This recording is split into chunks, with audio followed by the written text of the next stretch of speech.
Why?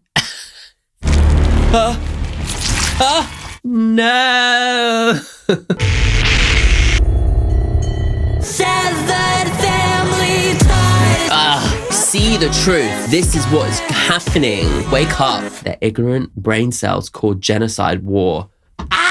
That's the truth of what is going on in right-wing America at the moment. That is the truth of it. I really was not expected to be talking about socialism today, but I'm so happy we are. Hello, welcome to this video. My name is Dan, aka Lucen. I am a music maker, a lover of all things music. And today I'm going to be reacting to Melanie Martinez's brand new album. This is HADES. Let's go. Cool. Right, hello guys. Full disclosure, I have a cold. But yeah, she's always a very exciting one to react to, let's be honest. And sometimes terrifying, sometimes weird, sometimes creepy, sometimes upsetting.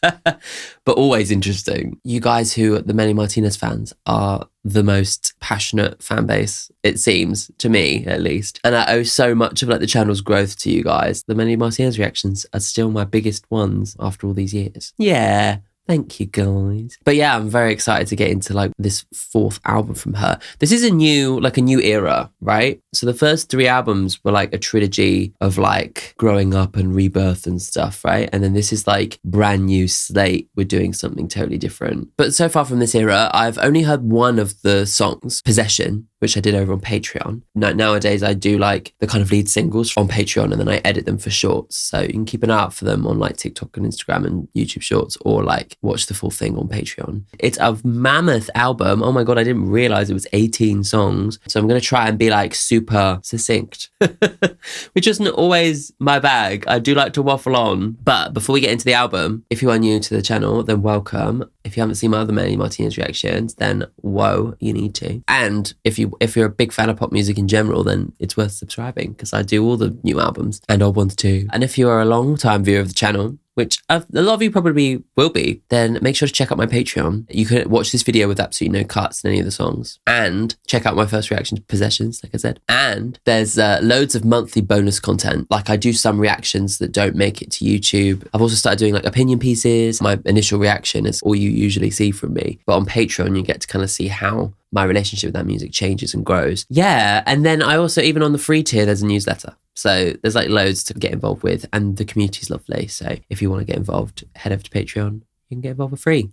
And also make sure to leave your top 5 songs from this album in the comments. I'm sure everyone's going to have a different top 5 this time around because there's so many of them. Anyway, right, okay, let's do it. Okay, song number 1 is Garbage. It's quite a nice... Oh, it's like a bike. Oh no, is it a bike? Oh.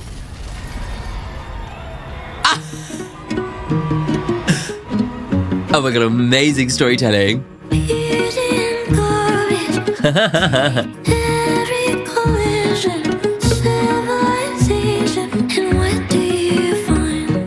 Okay. Yeah.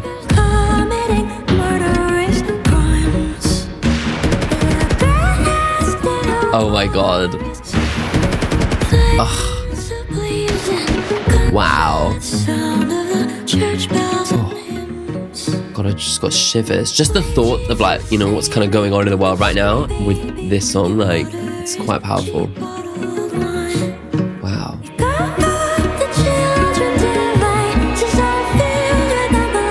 This is so beautiful. I really love how it's produced. It's really stunning.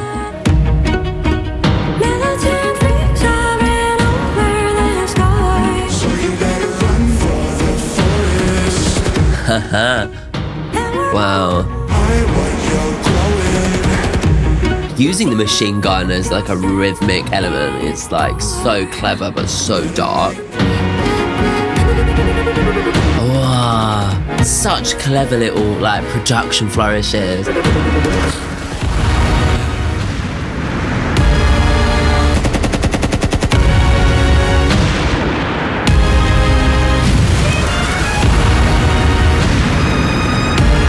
Oh my God.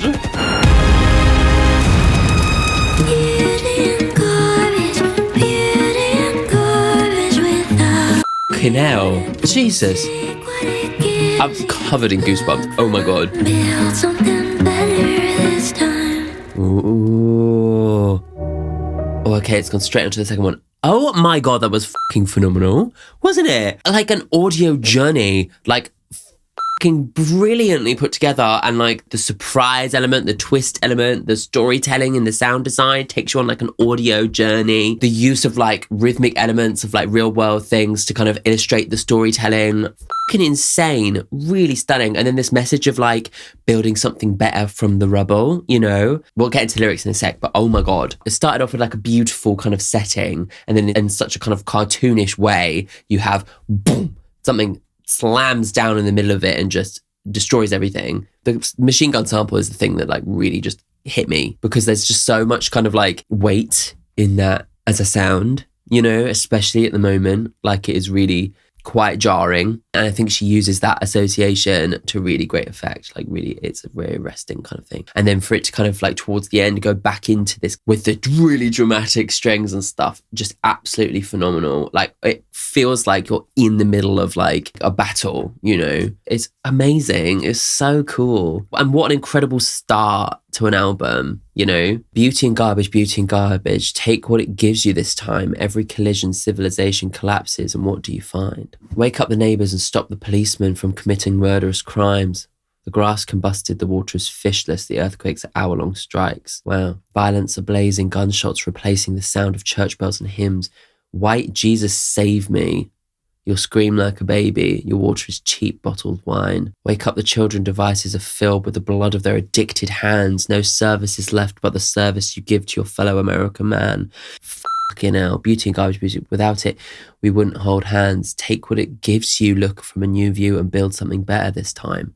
Jesus Christ. It almost kind of like turns what is going on politically in America and kind of like pushes it just one step further into kind of anarchy. You know, it's only really like a step or two further from what is literally already happening. Oh my God. It's so interesting because like Melanie is so usually in fantasy world. Obviously there's always, you know, real world kind of undertones, particularly like I remember in K-12, the stuff that really struck me was the stuff related to disordered eating kind of weaved into kind of fantasy type storytelling. But this one's like even more on the nose, and actually straight away is like putting us in the world, in the real world, and sonically putting us there in that place and making us as listeners feel uncomfortable and actually have to kind of deal with, you know, the reality of what's actually happening by sonically putting us in that place, you know, by making us listen to the machine guns, like as part of the rhythm of the song. It's like really powerful shit. It really is. The kind of thing she takes from all of this pain and anguish, you know, the horrendous shit that's happening is this sense of community. She's trying to find an optimistic view. She's trying to find some sort of like silver lining to the situation. They're being treated like garbage, and yet from that rubble, they can build something better and build something new, like through the force of their own will, you know? That's kind of really what it's giving me. It's pretty incredible. Sorry, I just remembered the specific reference to a white Jesus. Yeah, the like inherent racism, the inherent whitewashing of religion and culture. Oh my God, it's like actually thinking about it is just such a powerful thing. I was not expecting a political album from her, but I'm ready for it. Oh my God. Okay, next one. This is this a cult? Here we go. Ooh, very spooky. Love the atmosphere. What a fine fellow said his name was HADES. Pick me up in the back of his Mercedes. Making out with the tongue open mouth. I love the melody. It's so cool, yeah. All of the girls wearing long white dresses. Please make me wet when you pull at night. It's a cold. I don't play nice. I love this atmosphere. Steal all your bitches. Get on all fours, bark like a dummy. Now pull his teeth out one. I love this, like it feels like we're in Sleepy Hollow or something. The use of reverb and stuff is so, like I feel like I'm in a world, you know, fascinating. And I love the sound of the drums and everything as well. Yo. I haven't quite picked up on like what the cult is. We fuck ourselves better than they can. Ooh, okay. Wow. Oh, that chord. Oh, I love the use of chromaticism in this song. It really just adds such a kind of extra level of like doom to the song. It's really cool. Like using that tritone there is like, oh. Fab. Love it. Really like subtly brilliant musically. Also, I'm really enjoying the flow of this album, how it's kind of like really going from song to song, really satisfying. Yeah, really just subtly brilliant harmonics there. Harmonics, not harmonics. Harmony. Obviously, you have the tritone, which is like very heavily associated with like Halloween, as in the movie, and with the piano and everything. Like she's cutting into a specific reference there, but taking it further, she's using that chromaticism to kind of like actually build out her own world in sound, her own world in harmony. There was actually some really interesting little moments of like lightness that kind of came from that chromatic movement, which I thought was very interesting and really just gorgeous, like really beautiful to listen to. What a fine fellow. Said his name was Hades, picked me up in the back of his Mercedes. Rhyming Hades and Mercedes is just great. Long haired, looking like Jesus, baby. Guess I'll go. Yeah, guess I'll go. Making out with our tongue, open mouth. Put his hand around my neck, no doubt. Says I got a place way down south. I guess I'll go. I guess I'll go. Oh God, the kind of predatory, kind of like unnerving kind of sexual kind of exchange between her, the lord of the underworld. All of the girls wearing long white dresses. Didn't you say we're alone? Quit messing. He doesn't know I'm the jealous type. His face made me wet when I pulled out a knife. Oh, okay. I'm the one you shouldn't be messing with, bitch. Is this a cult? Can we revolt? I don't play nice and you're not listening. I'll be the one to steal all your bitches. It almost feels like she's been picked up by a super predatory man. Maybe his intention was to induct her into this cult of females in long white dresses. And she was like, no, I'm fucking you up. And for me, it's like an allegory for like pushing back against violence against women, right? Now we're taking turns on the pony, put a saddle on and feed him macaroni. Oh my God, pull his teeth out. Oh my God, one by one, make it smile. Oh my God, no, pulling out his teeth to make it smile. That's horrible. Oh my God. Crack some eggs on his bruised up tummy, let him cook. Oh my God, this is so horrendous. Oh my girls wear whatever they want and no men allowed because they want to control us. We grow our food and we don't need no money. Everything's free and we have our own autonomy. So it's almost like she's like taking it a step further and now she's like, I'm going to make my own cult of women where we don't need men. I love the just absolutely razor sharp level of intelligence and insightfulness that she kind of brings to, you know, real world issues. And this one obviously being the patriarchy. Rather than just kind of stating it, obviously she does the Melanie Martinez thing and turns it into this like cartoonish, terrifying act of like rebellion. And it almost feels like the plot to a horror movie, you know? There's always got to be that twist. Right, fabulous. Right, let's go to the next one. Next one is Possession, which I have heard before. If you want to watch my first reaction to it, make sure to go over to Patreon, check out the £3 tier. Right, let's do it. I hit my head real hard. I woke up in a jar. It does me. I love these drums. They're fucking sick. I feed him kisses. Ownership over women. We're continuing that. It's the same thread from the previous song, aren't we? Baby, I'm your possession. Gaslight me right. Yeah, oh, it's just so clever. The way that she kind of twists the narrative of like a character who's like, yes, please treat me like this, you know, by highlighting the absurdity of somebody asking for it, the message comes across even stronger. Those drums are so good. To bite my tongue, but it keeps bleeding. Yeah. Your possession. I love the like almost like slightly orchestral moments, you know. There's like a bit of a timpani in there. I'll be a good housewife. I love how she utilizes like phrases that are like not words in order to kind of still tell a story.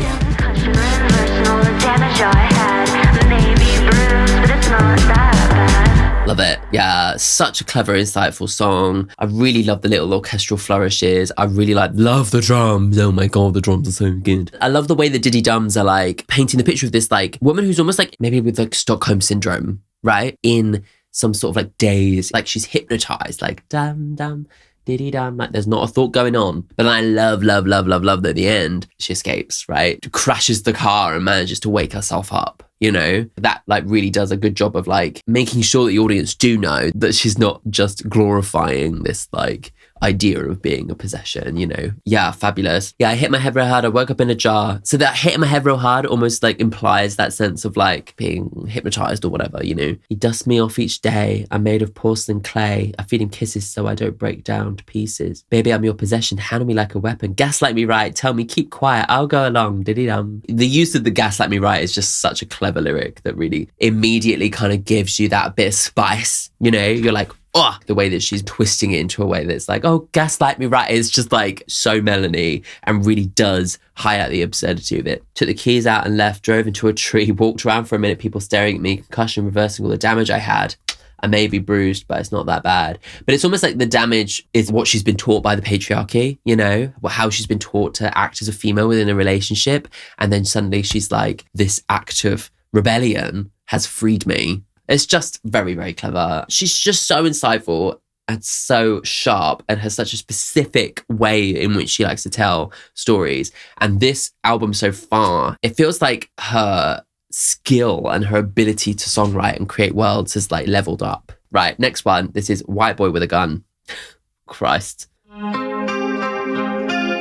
I thought he was cute, we'd go on a date and talk about the news he didn't debate. My ear gave him diabetes. Again, brilliant drums. He'll never see me. I love the mood that's created He'll here. never see me. There's a sadness in it, you know? I chomped on my flesh, revealed his true side. I love this like singing down the phone thing that's going on. But it felt like a kiss. But it felt like a kiss. Wow. Oh.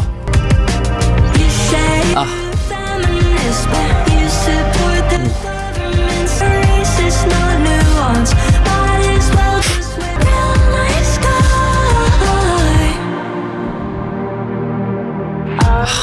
There's so much beauty in this song. Oh, I love the use of like, oh my god, I think maybe I need to listen to these lyrics. Sleep and ignore, just labels masqueraded for corporate charts and making the bloodthirsties don't know the cost. Wow. You say you're a feminist, The brightness in this chorus is so satisfying. but you're racist, no nuance. Might as well just wear white cloth. Nice guy. The day the walls of the cities uncovering our naked souls, shouting, screaming. Ugh. You say you're a feminist, but I know that you're lying. You Second Amendment in your drawer, you're racist. Get the gun. Might as well just wear white cloth. He said, don't you know I'm a Oh shit. You say you're a feminist, but Jeez, she's like going straight to heart of matter in this album. Oh my god. nice guy. Oh, fabulous. Oh my god. Oh, amazing. Oh my god. Wow.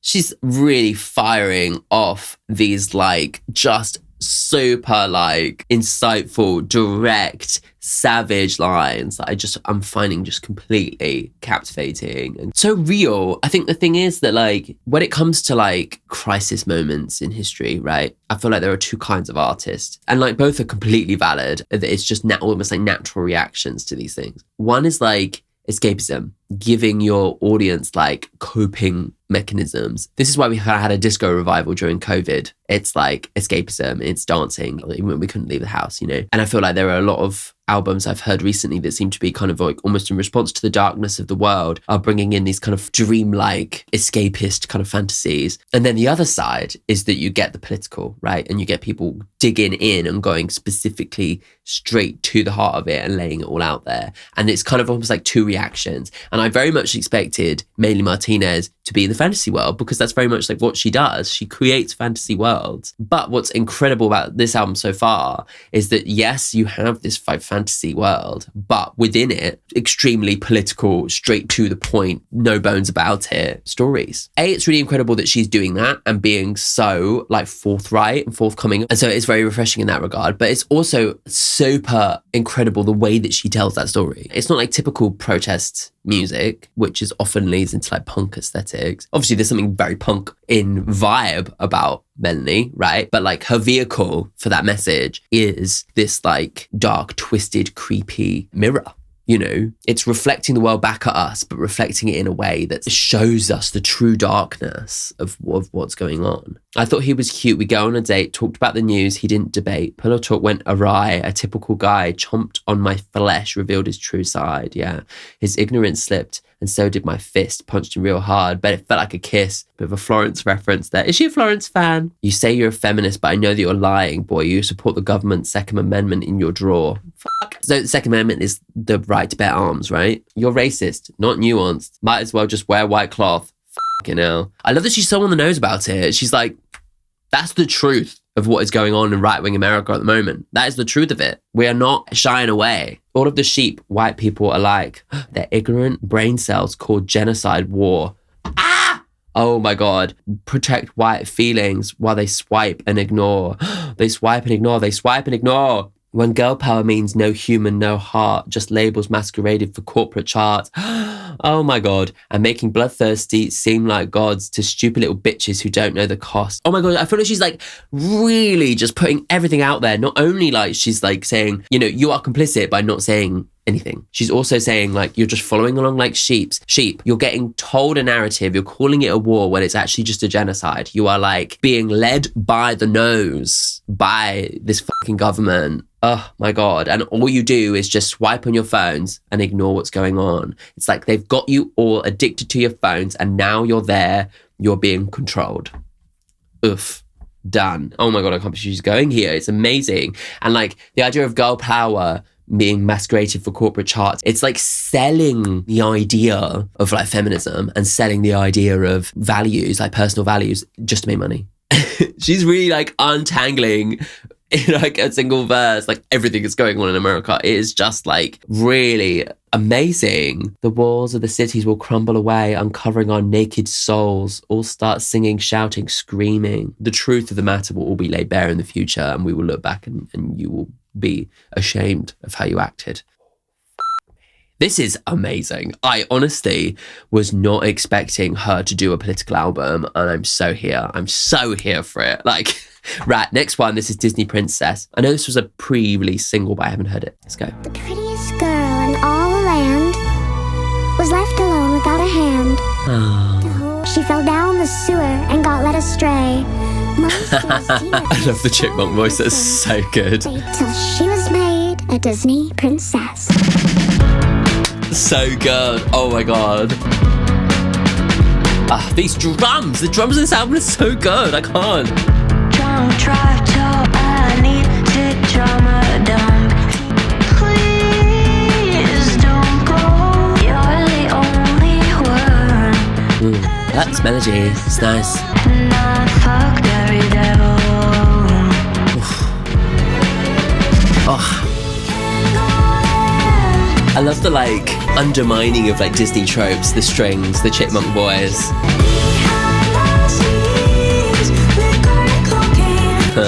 Yeah, wow.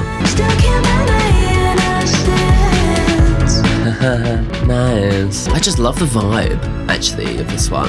Party at mine is what I saw. Yeah.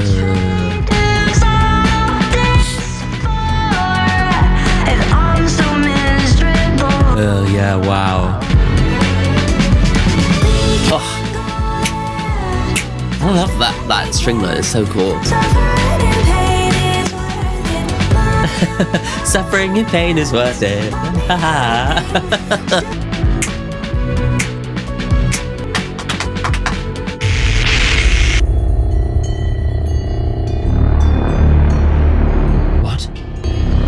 What?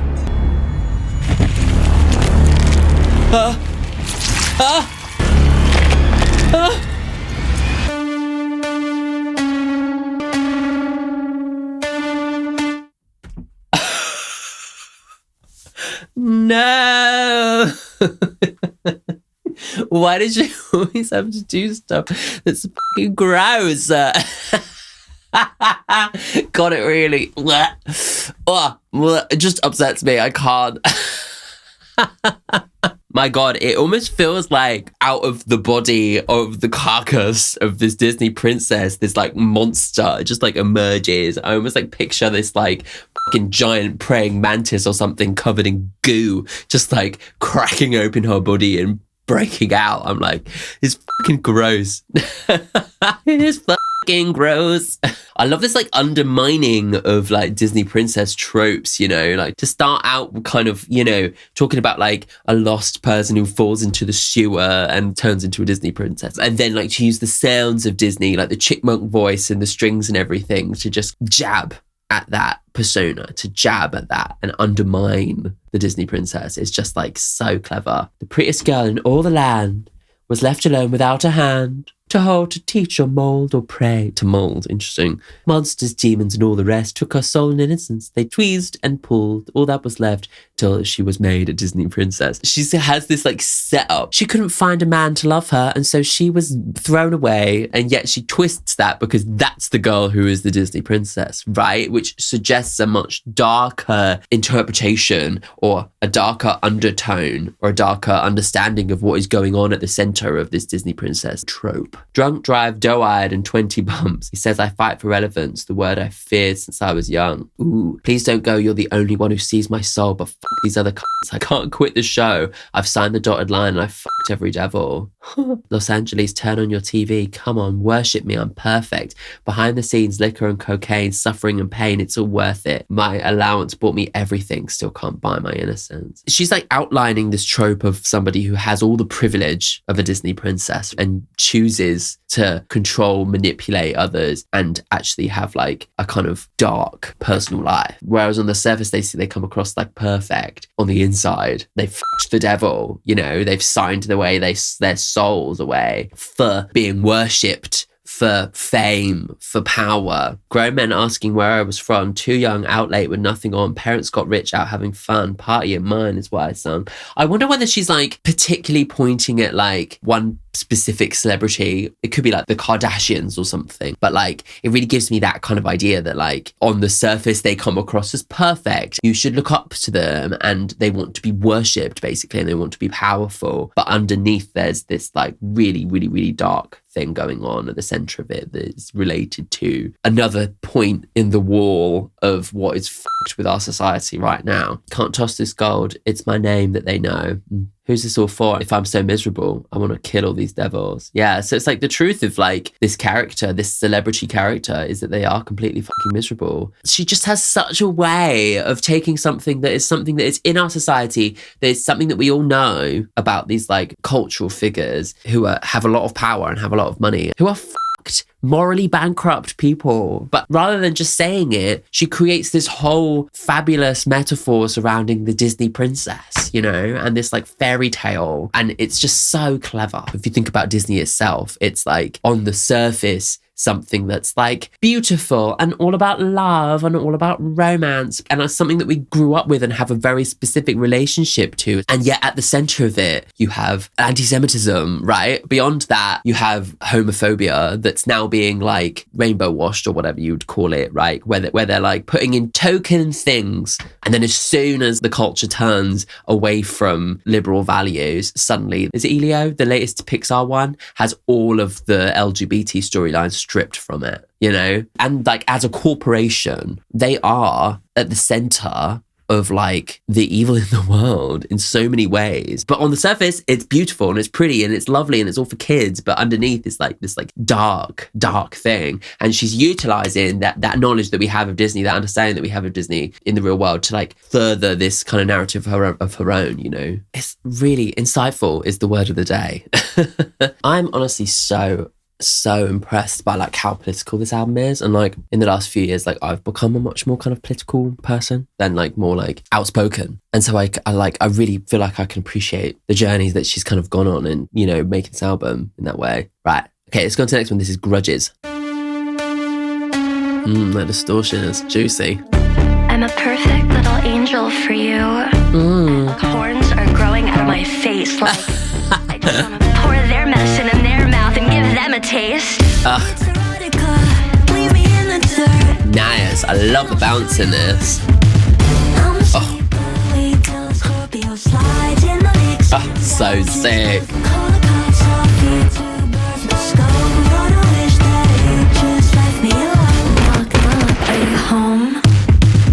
Ugh, more of the use of gunfire to really just like make you feel so stressed. Now look what you've done to me. I used to let them step on my vertebrae.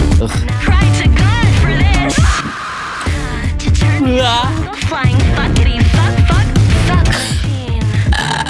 Pale white skin like Antarctica. You know. Guess they had a grudge too. So good. You got me up now, smashing the ceiling. Oh, the harmony here is so good. Yes. She's ready to pass. Oh my god. This guitar solo is so sick. I'm a sweet boy till the Scorpio slides in the mix and gouges both your eyes. Find a grudge for life.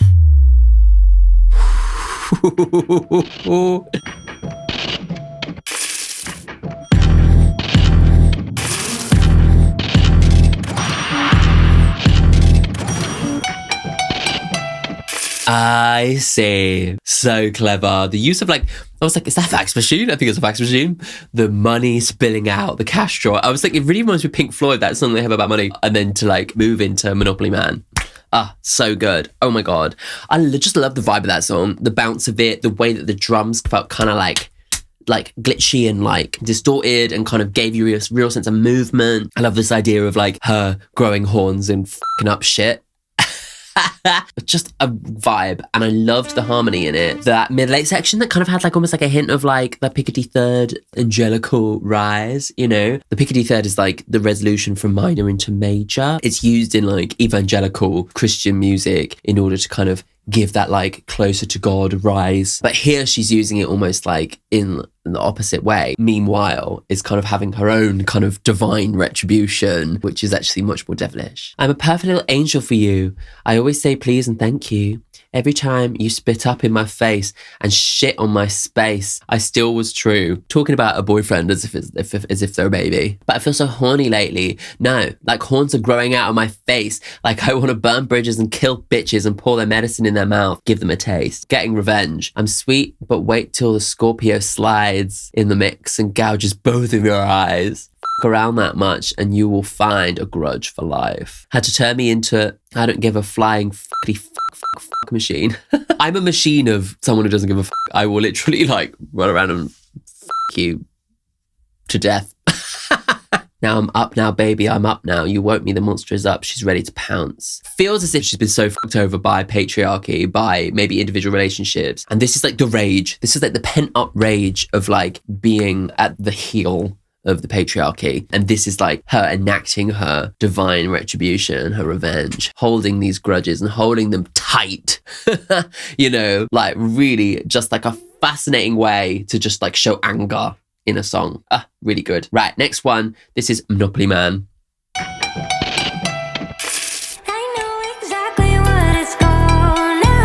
Already using the coin sounds. So good. Nice. God, the drums in this are so good.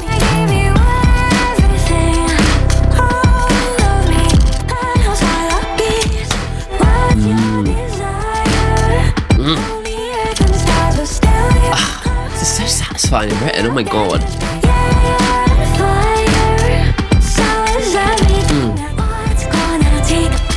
Yeah. Oh. Got some really beautiful vocals there. Oh, these drums, I can't get over it. And the utilising of like almost like a cash drawer type sound. And obviously the coins. And I love this kind of dryness in this chorus. It's so satisfying. Oh.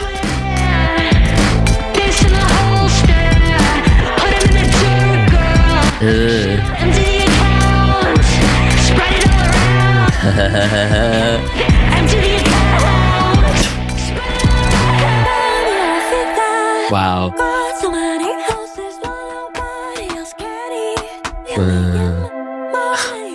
Amazing. Eat the fucking rich.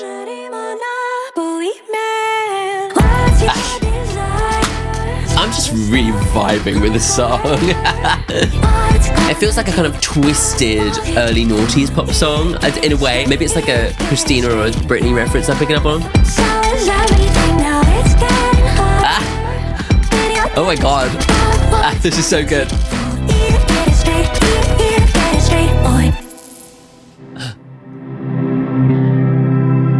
We're on the new one. I was like, ooh, what's going on now? So cool. Oh my god, that speeding up at the end is so clever. It almost kind of feels like if you were playing that on record, you would actually check the settings.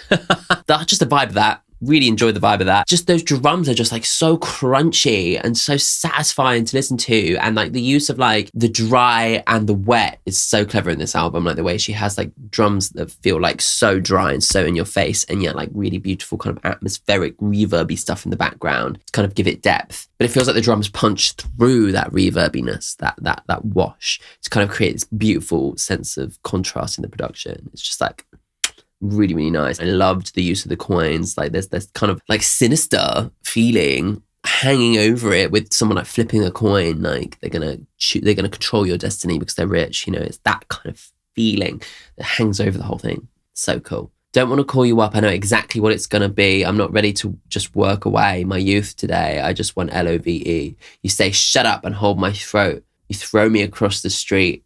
And it's not fair. I gave you everything, all of me, but you're breadcrumbing. Oh, it's almost like this sense of like, if you're going into her personal journey, she's a musician, she's giving her art, but she's selling it. You know, there's a commercial sense to who she is as an artist. She's like, all I want is love. All I want is to like, you know, share my music and have it reach as many people as possible. And yet, there's this foreboding presence, could be like the industry, could be like her label, basically saying, shut up, we need you to make money. I mean, she does have a lot of artistic freedom. But then would you wonder, well, like what happened? Because like I swore that like there was supposed to be a full movie for Portals, unless I just missed it. But I literally didn't see anything about it and was expecting it to come, and then it never came. And I do wonder whether maybe this is what's kind of brought up this realization for her that actually, you know, they're not here for her artistic pleasure.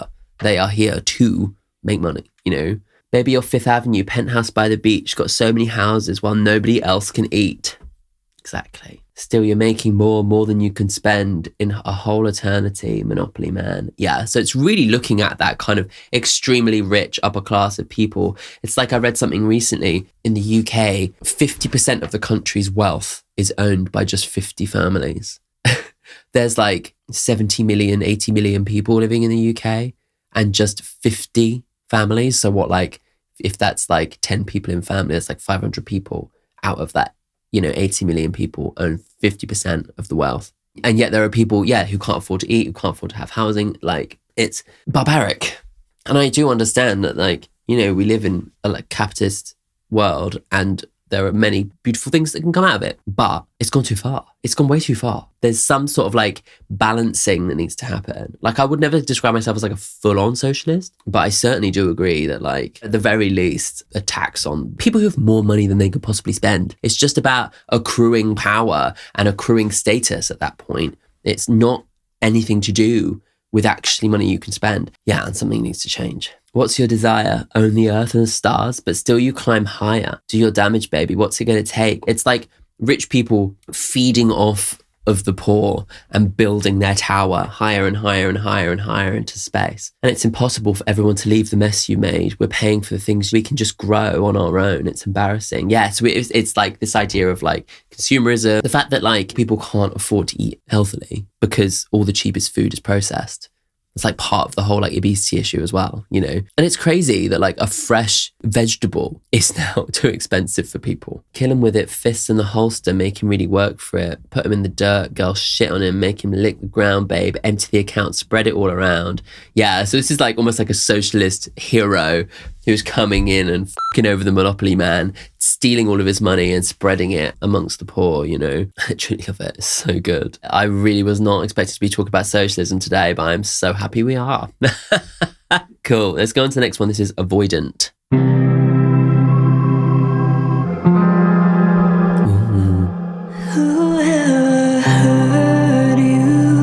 More of a ballad. Till it falls off. I love the use of the minor 4 there. So like, aching. Fall back on your face, why don't you just hold me? And you never wanted my love anyway. A detrimental game you play. It's true, I'm asking you to step it up. Don't hurt me like to you.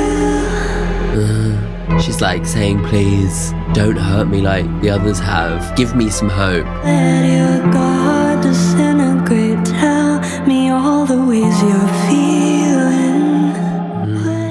The more you stitch your lips until nothing slips. Interesting. Maybe she's encouraging somebody to open up with her, I think. Never wanted my love anyway.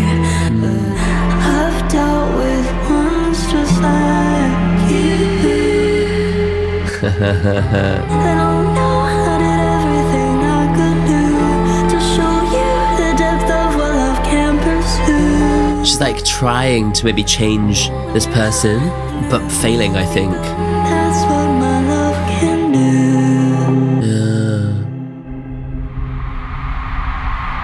Ooh.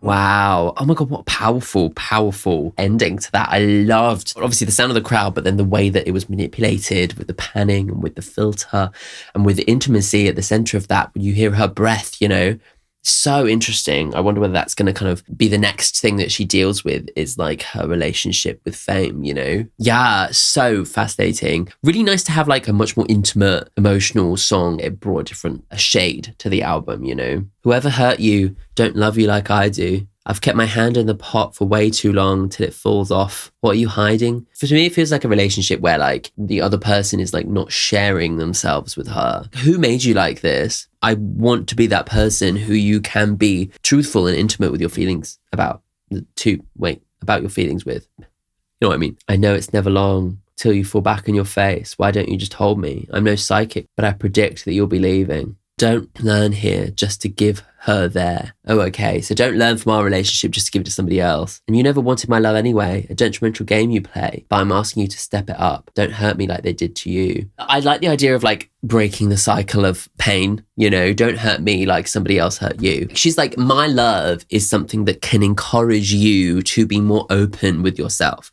to be more emotionally intelligent, to learn to kind of think about your feelings. But if you're not open to learning from me, if you're not open to taking in my love and internalizing it and feeling better about yourself, then this cycle of violence is just going to continue, you know? And that kind of can be extrapolated into like a lot of the problems with masculinity, toxic masculinity and the patriarchy and everything in a more kind of macro sense, you know? Just let your guard disintegrate. Tell me all the ways you're feeling. The more you stitch up your lips, nothing slips. I could see it. Yeah. Always like with the gruesome imagery, but with like the emotional meaning behind it. When you're out there talking to someone, you think of everything that I've given you. Maybe she can get some of that too. That's what my love can do. Oh, so she's actually kind of like letting go of this person now and hoping that she's made enough of a difference that that person goes out into the world and passes the love forwards, you know? Because that makes it feel as if it was worth something. That makes it feel as if her ability to love has power, you know, in that way. It's a really lovely image. Let's go on to the next one. This is Monolith. I'm yours for the taking, a piece of clay. Continuing on the low vibe. I'll stand tall. Wow. I'll be the shoulder that you cry on. This is beautiful. I'll be here Oh. when wolves come to hunt my flesh. I wish someone would see. Oh, I love those chords. A cardboard cutout or a meme. Wow. Whatever they want me to be. I am the monument, the monolith. Vibrant Wow. decay, getting plugged till it's nothing. And God, I love the chords. Oh, they're so nice. And what you hate. I guess it's this idea of her becoming commodified as a pop star, you know? Wish I could get up and run away, but who'd be there? Yeah, wow. Gosh, she seems so lonely, doesn't she? I wish someone would see me. Wow, oh my god. The image of like her taking off the mask literally makes me think of her physically taking off that mask from the previous tour and realising that nobody actually truly knows her despite these thousands of people coming to see her. Oh. Scarred, why won't you euthanize me? I'm pillor and I demon, a whore, a girl who's stupid. I'm pillor and a pillar, an icon, a relic, a ruin. Yeah. Ooh. Ooh. Why? Oh God, why? Oh, that was a really beautiful song. Really eloquently done. Like, I must say that, like, I think it's quite fascinating that, like, we've gone through a lot of songs about her, like, looking at the state of the world. War, violence, capitalism, sexism, patriarchy, etc. It's almost like she set the stage for like, this is the fucked up world that we live in. And in this song, she's actually taken a moment to actually look in the ways in which she's actually become a victim of that system as well. And I think there's so many ways that on paper, we look at artists who are finding success and we think, oh, they must be happy. They're living the dream. But at the center of that is someone who is extremely lonely. She comes off stage, she takes off her mask and nobody is there. Nobody knows who she is. Nobody knows her like truly on that kind of person to person level, and she feels completely lonely. And like, as someone who was young and went into the industry fairly young, there's this real feeling of like her being turned into a commodity. And obviously partly like, I'm sure she knows that like she wanted this to a certain extent, right? But it's almost like, what is the price of her artistic freedom, the price of her like artistic success, this other side of the coin, where she feels completely lonely. Yeah, it's really like powerful, I think, because of how she kind of set up with Monopoly Man, this idea of like industry and people making money. And at the end of the day, people are making money off of her. And because she is a product, therefore, she becomes this monolith figure of like, everybody puts everything they want onto her because they are paying for it, you know? It's kind of like, we can do anything we want to you because we have paid for our time with you. We have paid for our time at the show. We've paid for your music, and therefore we can do whatever we want with you. You can be whoever we want you to be, you know? There's obviously a beautiful relationship between fans and an artist, but there's always going to be the other side of the coin, and I feel like that's what she's revealing in this song. And she's sung about her relationship with the fans before, but I really like how this one kind of feels like a more mature reflection on that, like a slightly larger scope reflection on that. I'm yours for the taking, a piece of clay, mold me to be what you want today. Yeah, shape me and I'll try my best to stay, and I'll stand tall. I'll try my best, you know, to stand up and be this like statue in whatever image you want me to be. Give me all your pain and all your trauma bond. Yeah. And I'll be the shoulder that you cry on. Like, her fans are emotional people, you know, all these people who feel as if they've been outcast by society, who feel as if they're misunderstood, see themselves in her. And so all that trauma is like thrown onto Melanie, and she tries to take it all. I guess that'll just be a cardboard cutout or a meme, whatever they want me to be. Yeah. A product. I am the monument, the monolith, a wound cracked open for them to pour salt in, exposed nerves, a tooth that's pulled, a vibrant bouquet getting plucked till it's nothing. Wow. Hand me the weight of your soul again. I'm just a mirror that you can live in. Tell me what it is that I owe you now while I run my head to the fucking ground. Oh my God. When I take off my mask, I wish someone would see me. Sullen, bruised and scorned. A stitched up doll with their heart beating. I've said how I felt before, but still no one was listening. Yeah, maybe there's a sense of like this intense relationship with the fans is like really getting on top of her. And she's saying in here, she's mentioned it before, but maybe it hasn't changed anything. And maybe that is purely because at the center of it, the nature of commodification, the nature of artists being sold as product is foundationally toxic. Maybe. Yeah, it's crazy. Hey. And actually, that's no fault of the fans. That's no fault of hers. That's a fault of the world. That's a fault of industry, you know?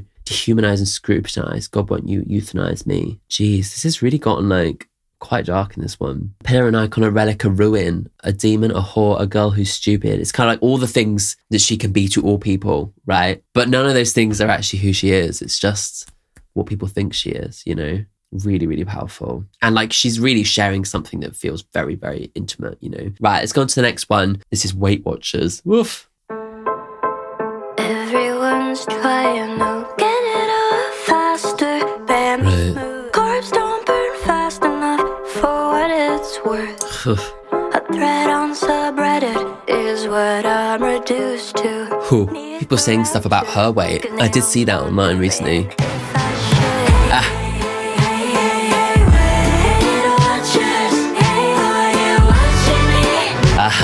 Okay. The people who are judging her weight are the Weight Watchers. Clever. Tell my muscles, remembering still arch my back. Why does she always do that? Freaks me out. That man really blessed me. Oh, God, those horns are so good. Somehow my stomach sticks out of my skirt, but research to see if the surgery hurts. Oh my God. Now all that I read is, hey, I think she's pregnant. Oh my God. All you people who have so much to say about my weight is giving me a fucking complex, you know? Oh my God.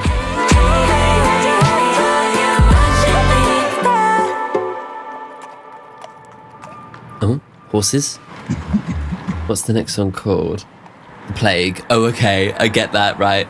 We're going to like the Dark Ages. Wow. Again, another like really powerful lyric. The fact that everyone's obsessed with what she looks like. She went straight onto TV when she was young, and like this obsession with her weight is giving her a complex, is making her potentially consider surgery and stuff. Yeah, wow. But like how that actually reflects into like the modern social moment of like Ozempic and like extreme surgeries and stuff like that has really taken over the culture in the last few years. Again, feeds back into this whole album, which is about society, you know? Everyone's trying to get it off faster. Supplement master, a fistful should work.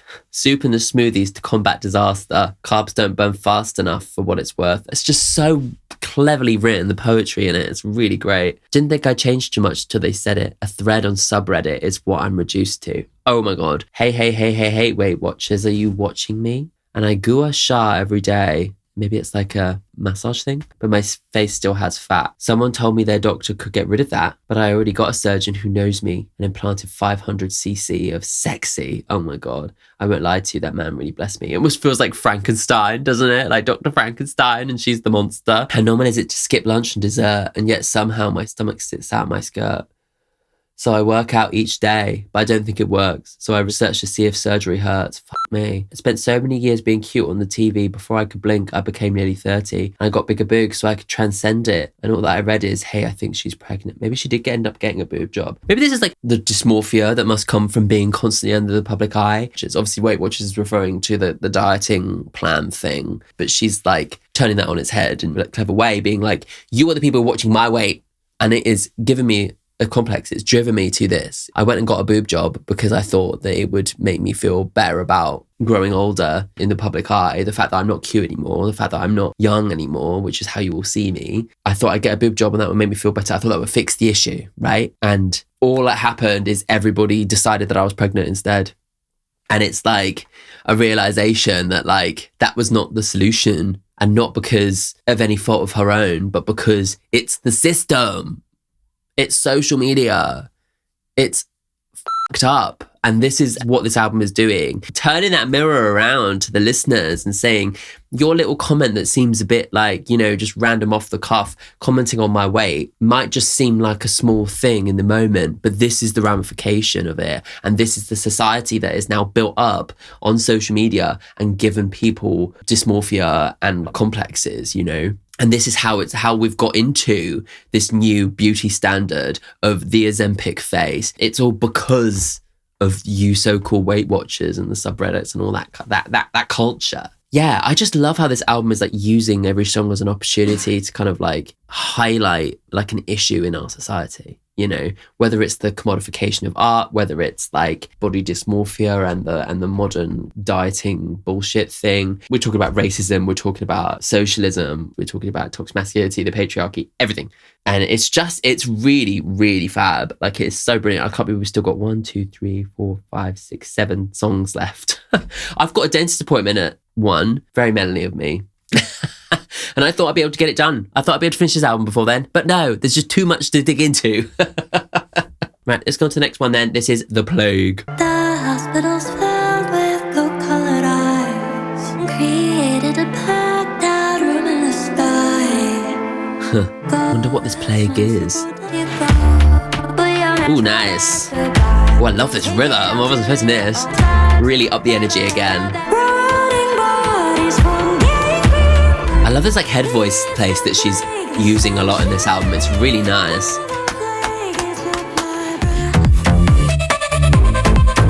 Oh my god, the coughing and everything.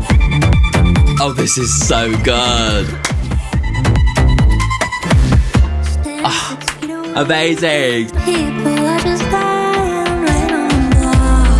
I love this like underlying rhythm that's just like teasing you the whole time, and then it just comes in. It's so sick. I'm just like waiting for it to drop again. Her voice is so beautiful here. I love it.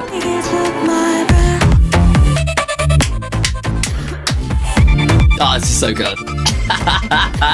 And using the coughing as part of the rhythm, it just kills me. That is brilliant. Oh. Bringing in that beat with the melody. Satisfying way to end. Oh, beautiful strings. Oh my god. Cool. Okay, great transition. Love that one. Oh my god. That was so sick. I was not expecting that. Oh my god, what a twist to just be having this like quiet kind of like, what's going on? And then to just like let it drop. Oh, so satisfying. The use of rhythm was fabulous. Again, the drums are amazing. The drums are like the star of this album, I swear. Yeah, fabulous. Oh my god. The hospital's filled with coke-coloured eyes and nobody knows the measles and mumps don't come close in size. Won't leave us alone. Created a packed-out room in the sky. Put your mask on, bastard hazard. Or bastard hazard. Whatever. It doesn't rhyme with my accent. Don't take it off till there are better times. Giving me a bit COVID-y, right? Oh, the days move so fast, it seems. Rotting bodies from gangrene. Wash the air with rosemary. It's the plague this century. All my lovers died from this. Nuclear war will take us next. Oh, the plague, it took my breath. Yeah, it feels like a reflection on like COVID, but it's like, you know, what else is next, you know? What's going to be the next plague? Social plague, literal plague. I feel like I heard something recently because of like all the fucking bullshit anti-vax people, there being symptoms of the actual fucking plague. Maybe that's what actually inspired this song. People are just dying right up the block and nobody cares. When crisis is near, their apathy calls. It's all they can hear. Wow.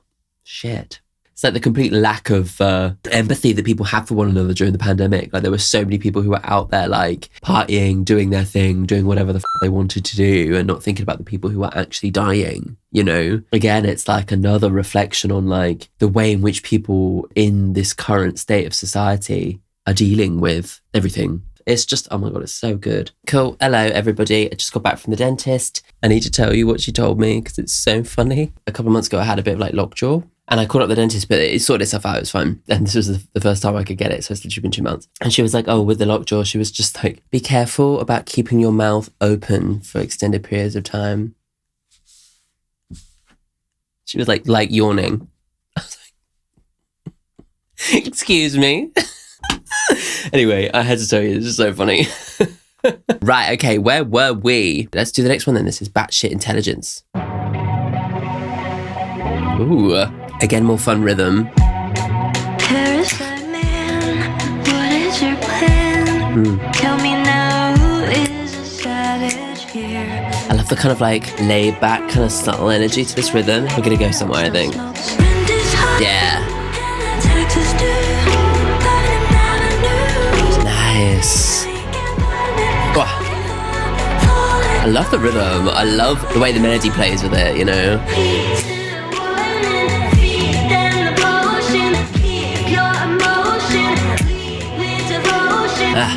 Interesting. Oof. They made it hard so we don't resist. Oh, okay. Keep us busy.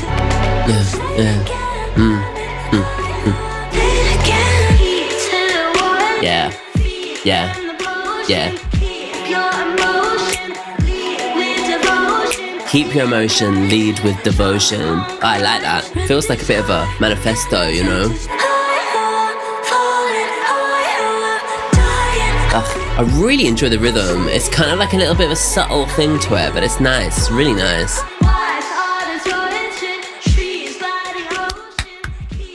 Confrontation over the clearing of a homeless encampment. We just saw the city arrest homeless people and throw all their stuff away. Oh, okay. Oh, wow. That's leading into something very interesting. Every single song I'm like, it's leading into the next one, and I have to pause and then chat about the last one. I'm like, oh, my brain's already got onto the next thing, and I'm like, oh no, wait, go back. Yeah, nice. I really enjoyed the rhythm in that one. I really enjoyed the fact that it seemed to be almost like her speaking about like, okay, what is my manifesto? How are we going to deal with this? Like this idea of like, keep your emotion, lead with devotion, it's compassion for other people. That's kind of what I'm getting with that. BATSHIT intelligence. Parasite man, what is your plan? Claim you're the highest intelligence. Twist your teeth, meaty and raw. My life, that's gross. Tell me now, who is the savage here? And if I could have a moment with you, I'd throw your limbs down a laundry chute.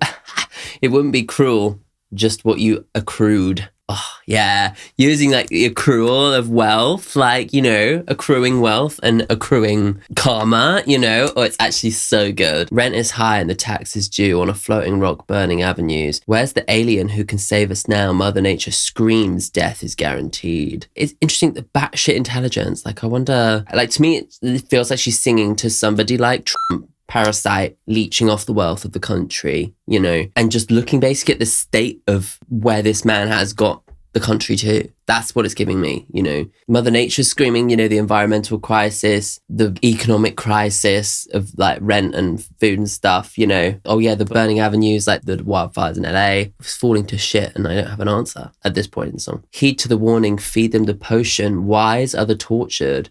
Trees by the ocean, keep your emotion, lead with devotion, kill the oppressor, drunk on corruption. Yeah, it's basically like, it feels like a kind of like a revolution, song of revolution, you know.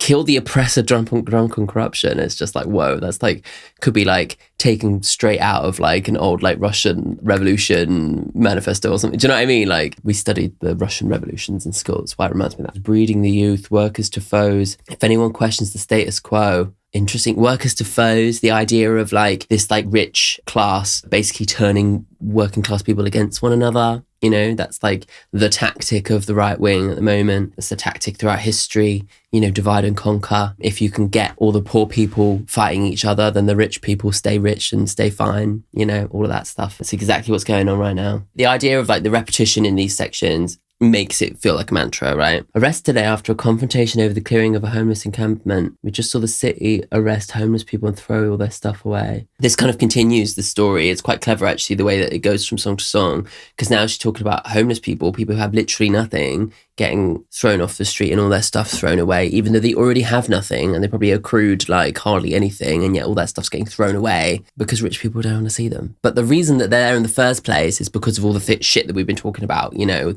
wealth inequality, a president who's leeching the country, all of that. Oh, fuck him, fuck his government. Everybody vote green. Cool. Right. Sorry. Right, next one. This is Gutter. Ooh, creepy. As always, merry-go-round. Nowhere to hide out, don't sleep 'cause I'll find out. They'll end up broken till they're out there frozen. Oof. Going begging for food for your baby. It's all pain. Carved in stone there are truth. Severed family ties. Wow. Oh, this is gonna be chilled. Just the ferocity with which she's singing this. It's like, ugh. in the gutter. Lock them in jail and make them work for free. She's spitting fucking truths today. This chorus really just goes off. That's nice. Wow, off that lyric. Oh God. See the truth. This is what is happening. Wake up.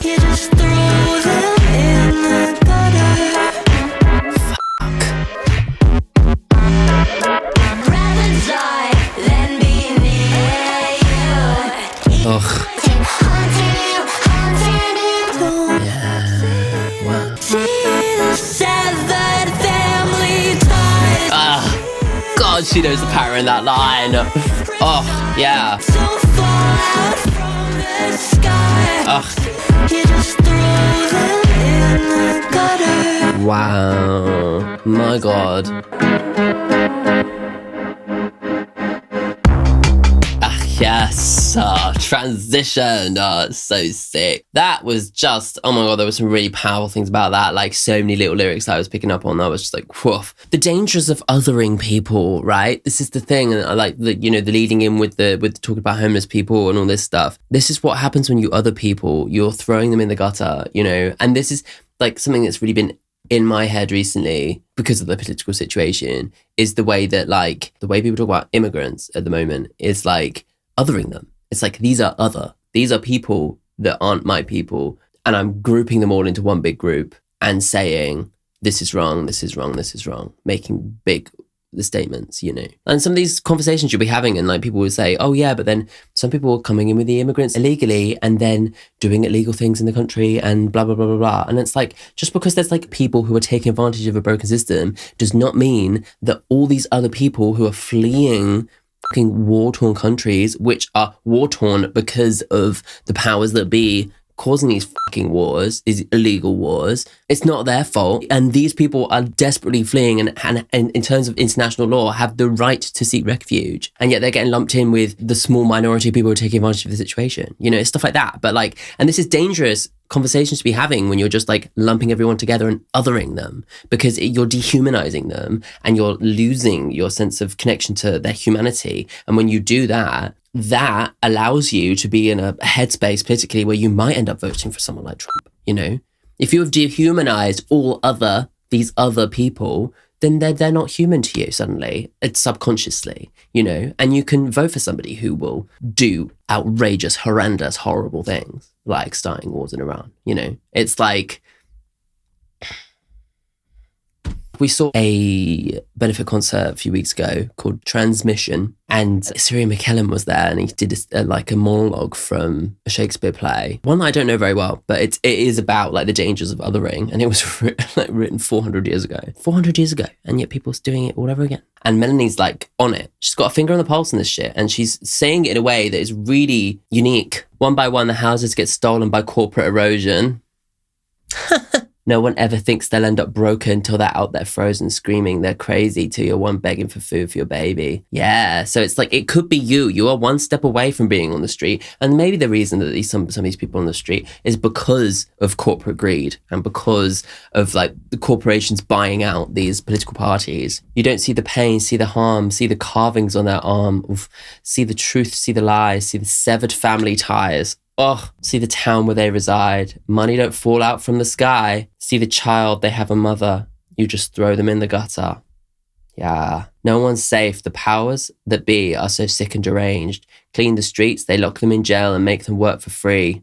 That's the other fucking thing about the American situation, is that they criminalize being homeless, and so they throw them in prison where they make them work for free. And they're making all this money off of these people. You know, it's like an industry. It's actually financially viable and financially preferable for them to have more people in prison in America because so many people make money off of it. And these businesses are lobbying these governments. They are funding the government in America. So how the hell is this ever going to get fixed? You know, it's fucked. up. It's so amazing that she's just really just like going for it. Yeah, I'm obsessed. If everything's said and done, you're around, I'm a run. I'd rather die than be near you. Evil is as evil does. You can all just go get fucked. We'll be haunting you. That bridge almost feels like from the voices of like maybe people who are dead as a result of the system. Yeah, fucking amazing. Oh my God, like she is just spitting truths here. It's amazing. Right, next one. This is Uncanny Valley. Maybe this is to do with the AI, maybe. Ooh, I like that drum beat. You can have a penny for every single time I say I like the drums. So much on the scrolling as well. Yeah. Ugh. Nice. Yeah, it's about beautification, isn't it? Like,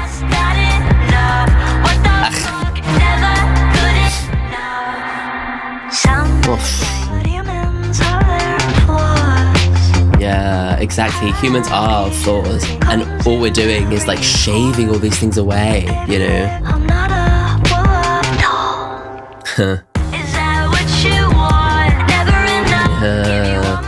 Yeah, you'll never be hot enough because the beauty ideal is completely not real, you know? That's such a clever way to put it, like... yes. Oh, but the distortion on that is so satisfying.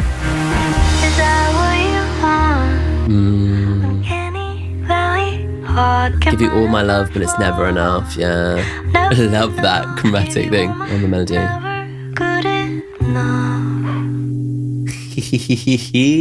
Ooh, church bells. Okay, yeah, the Vatican's coming. Okay, cool.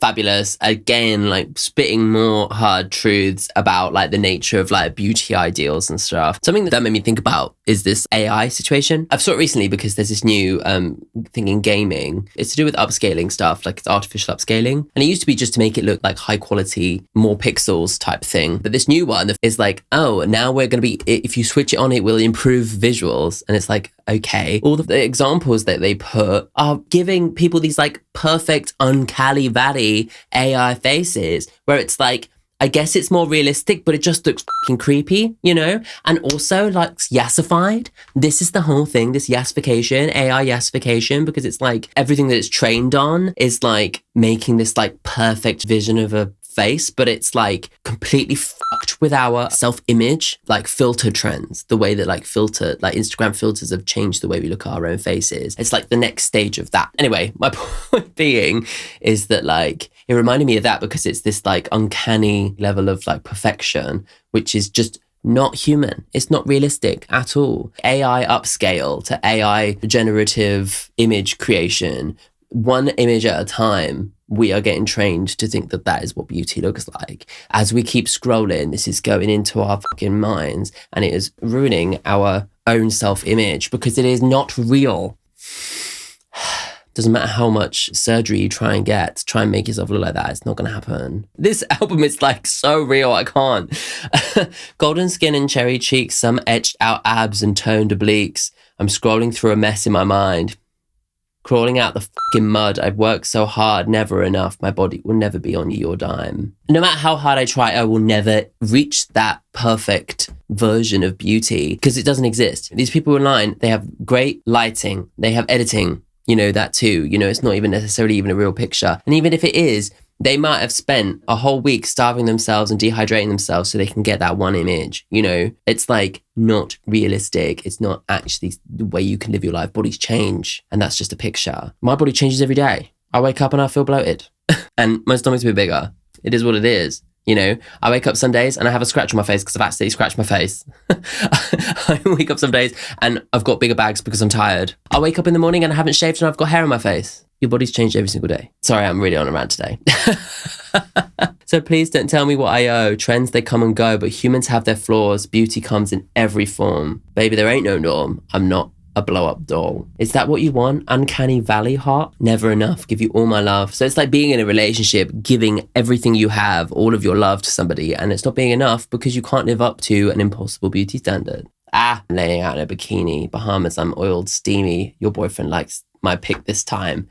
Yeah, it's like the pressure of the summer body, and it's all to get somebody else's boyfriend to like your pick. It's all like this game. It's all like this toxic thing. Oh God, it's so upsetting. Right, that's one. This is the Vatican. Okay, I feel like she's coming for Christianity right now, and I'm ready for it.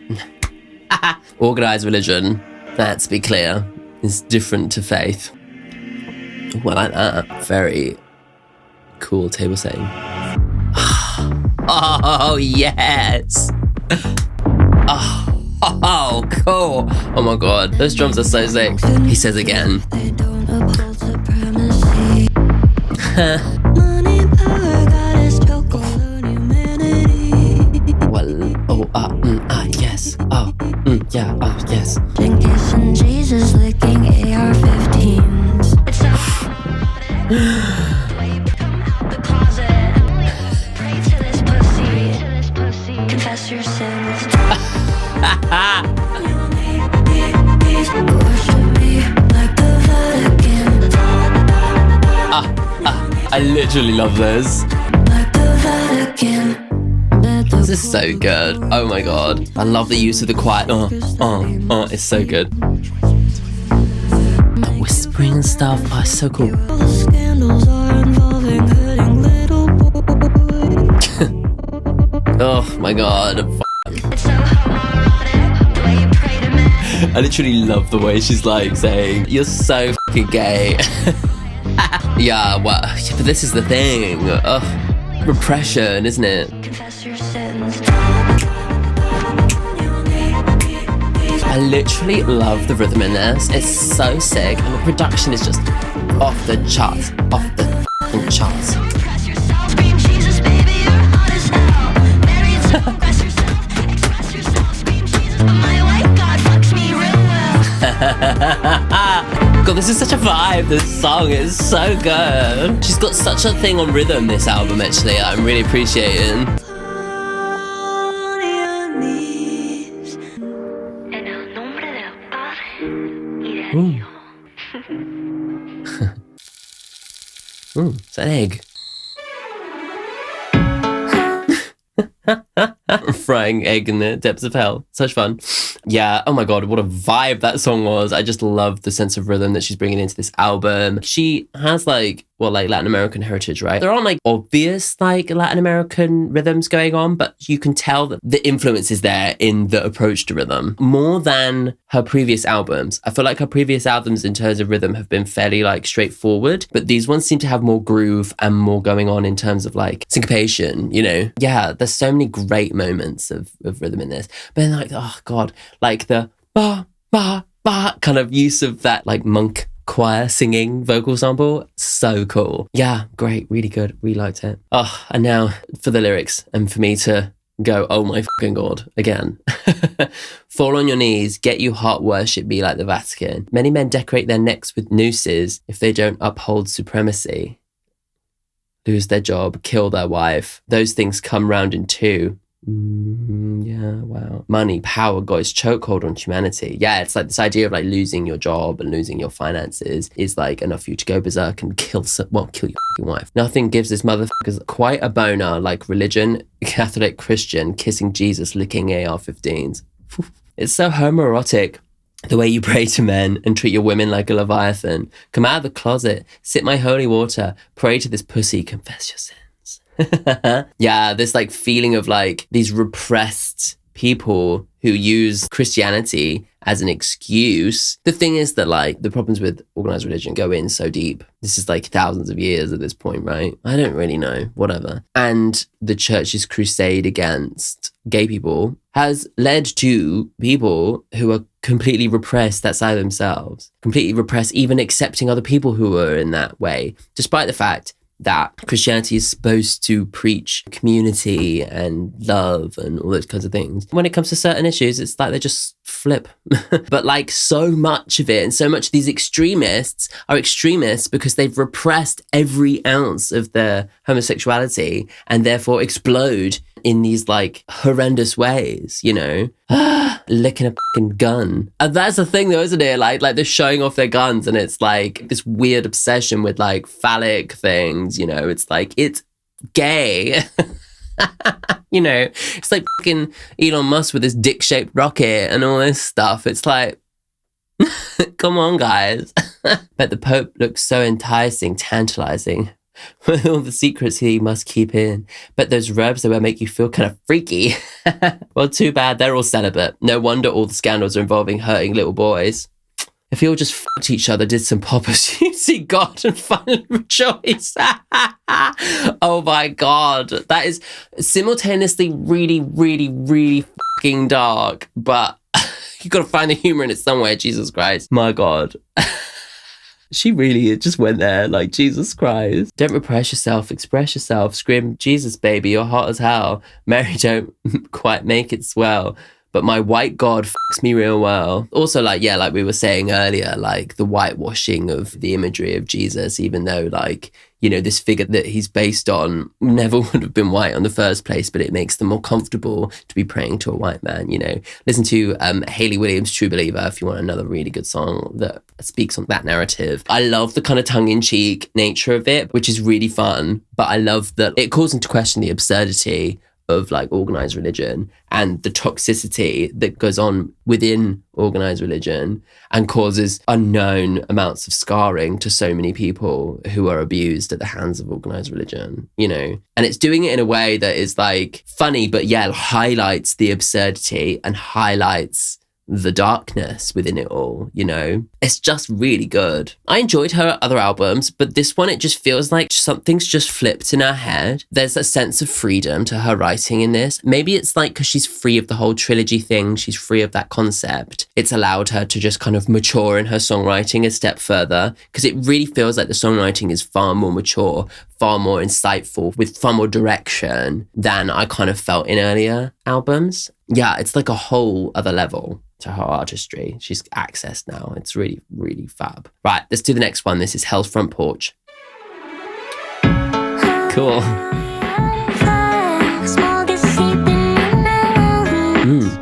Cool. I like the melody.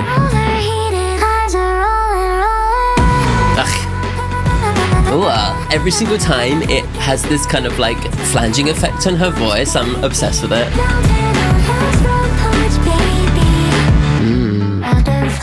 It's not Farsi. Cool. I'm finding it a little bit difficult to pick up on some of the lyrics when I'm just listening, you know. Yeah.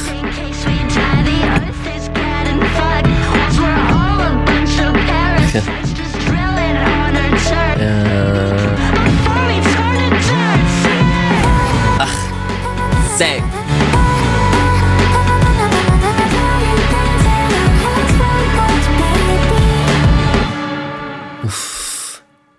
Cool. Yeah, I love the vibe of that one again. Oh. You've got mail. Yeah. Again, a great vibe. That chorus was just so satisfying to listen to. I didn't really pick up on all the lyrics in that one, though, to be fair. So let's have a little look. Are we really having fun? The water we once swam in turning grey from all the oil spilling, baby. Smog is seeping into our lungs. Wish it could get me high, because if it did, then I could justify it. Every AC here is broken, overheated, eyes are rolling. Fucking sweat dancing on Hell's front porch. Yeah, it's truly about the climate crisis, you know. It literally like feeling like Hell's front porch because the temperature's gone up, like literally, you know. Where have all the seasons gone? Evacuating from fire after fire. It's not fire season. All the animals are running. Birds are swirling, warning us that we are next to be extinct. Oh, fucking hell. Now the summer's hell on earth. It's the same over here. We're getting these like insanely hot summers and it's like, this is the UK. We're not supposed to have temperatures above like 30 degrees. Like, and we're getting like 40-degree summers. Well, our infrastructure's not built for it. We don't have air conditioning, like, because we're all just a bunch of parasites just drilling on her turf. Baby, kiss me while we're both alive before we turn to dirt. Oh, wow. God, it's heavy. Jesus Christ. It really feels like the weight of all of these like global issues are like weighing on her so much that she's like, the only way to get it out is to really just rage into this album. That's so much of what I feel in this album is rage, justified rage, you know? And I love that she's channeling it into something really productive and that can actually kind of educate or illuminate these topics for her audience, you know, who might not be actually that politically aware. Yeah, I think it's really cool because she's saying in a way that will speak to them. You know, they'll look into the lyrics and trying to understand, you know, where she's coming from. Right, cool. Let's go on to the next one. This is Chatroom. Dude, this fucking person keeps sending me death threats and that I should just kill myself. Is it my dress? Is it the makeup on my skin? I like those chords. Is it something I can't fix? What did I even do to them? I'm just minding my own business. Is it the way It's like having a conversation on the phone with somebody, like your bestie, like trying to make sense of it all, right? it doesn't matter what Oof. I do? Yeah. Hating yourself too. Yep. That's the reality of it. I could never I think she's realising that. love you. Ooh, wow. Ah, sick. What's in it for you? No, Is that a mouse click? there are hundreds just like you.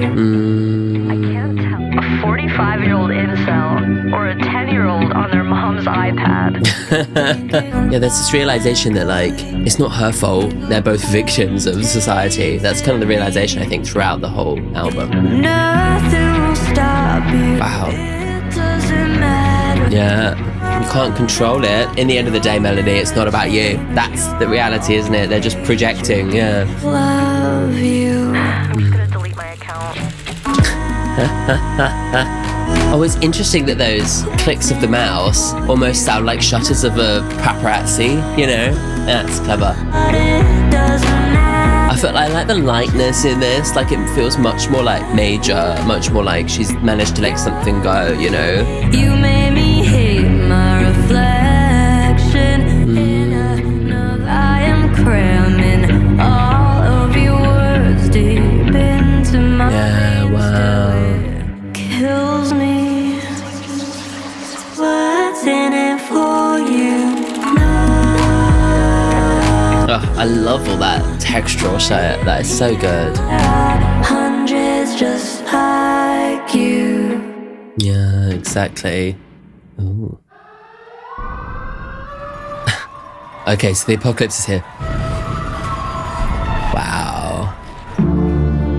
Yeah, so we're going full circle from beginning to end. That's so sick. Oh, God. Her kind of like personal journey at the center of this album that's like more politically and socially aware, I think is such a great way to ground it. It's been prompted by her own experiences in relationships, her own experiences with fame, with social media, with like online bullying, with like this chat room culture. It gives you the impression that she's working through these feelings, and the way that she's actually managing to move on is through understanding that actually the world is actually set up to leech off of people, for the rich to take advantage of the poor. I am a victim of capitalism and the patriarchy just as much as like 45-year-old incel is a victim of the patriarchy and of capitalism. Do you know what I mean? Like, there's a kind of understanding that it's not her fault, you know? It's not anything that she's doing wrong. It's not anything that she can control. It's actually bigger than her. It's bigger than all of us. And I think her journey into understanding, it's actually all of these things that are going on. It's not actually any of our fault.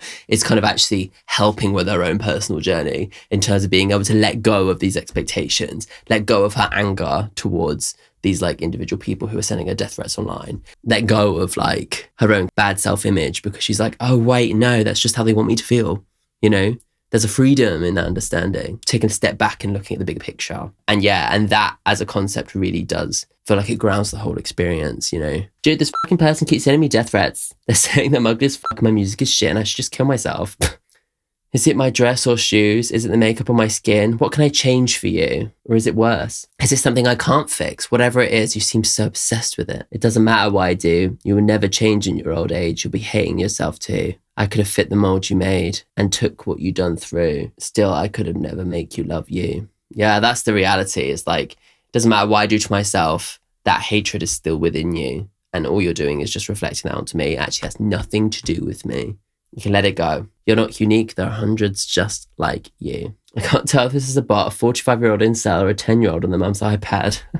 When I stare out the window crying, it's because you've made me hate my reflection.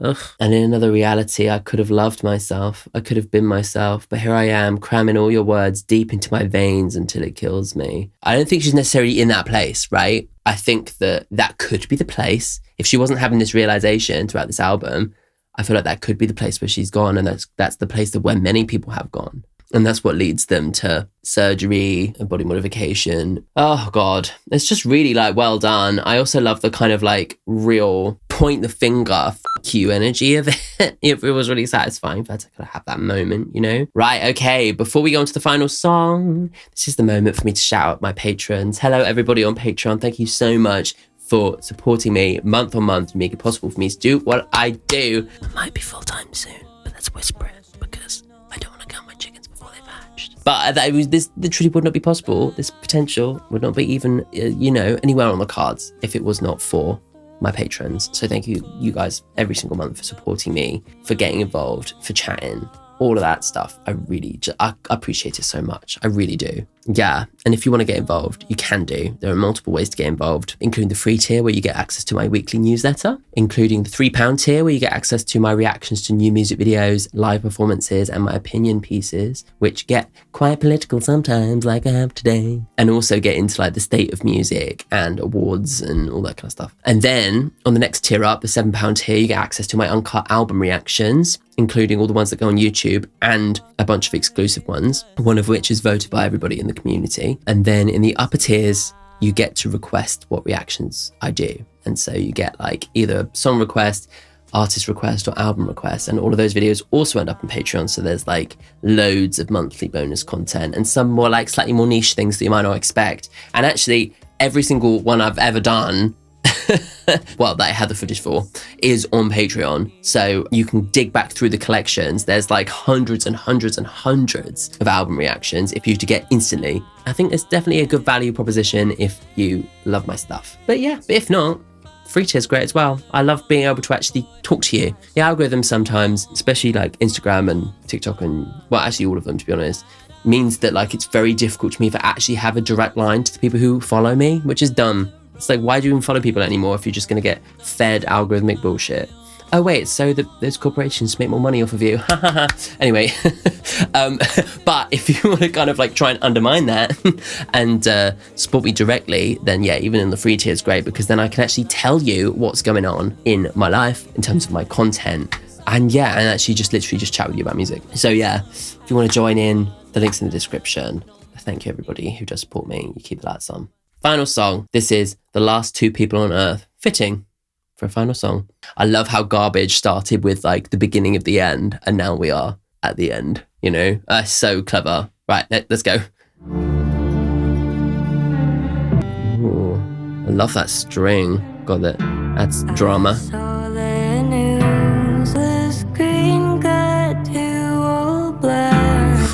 We had a conjoined heart attack. And right now we could both afford it. Yeah, this almost feels like a sequel to Possession, doesn't it? Sonically. Yeah. Hold on to each other.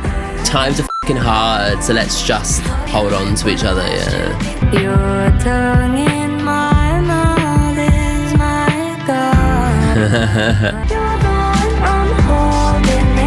Yeah.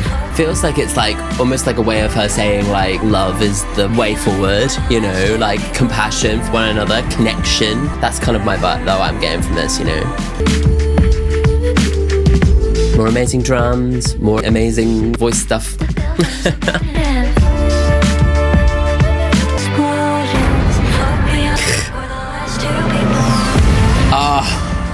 Oh, wow. Oh my god. I'm covered in chills. To have the bombs fucking dropping. Jesus Christ. Wow. The sounds of the end of the earth with this like beautiful choir. It's, oh my god. Wow.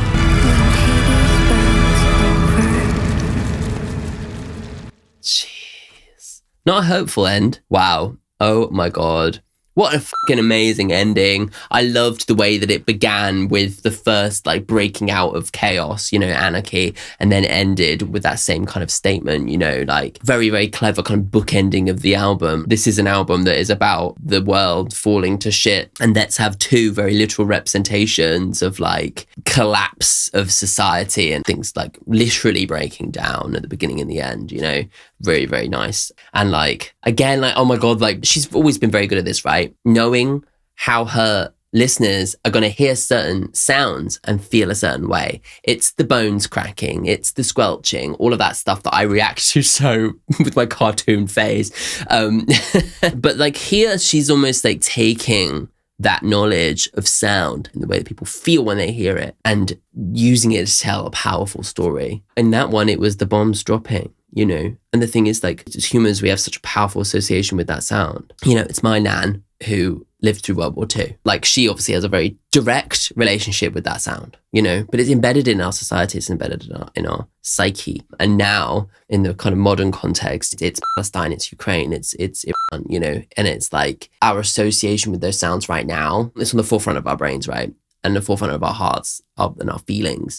And so because she knows that, because she knows we're going to react in that way, she uses it to really elicit that emotional response out of the listener. She's very, very good at it. She's been good at it for ages, but now it's almost like utilizing that ability, but with a renewed focus, with like an intention. And that is something that I really think elevates this whole project. But yeah, the bombs dropping at the end, they're just like gave me chills. Like, it does hammer at home the reality of what is going on in our world right now, and I think it is good to be reminded. I saw the news on TV, but before the screen cut to black, I saw your face next to me. We had a conjoined heart attack. So you're the only one, baby, who makes me wet like I'm waterboarded.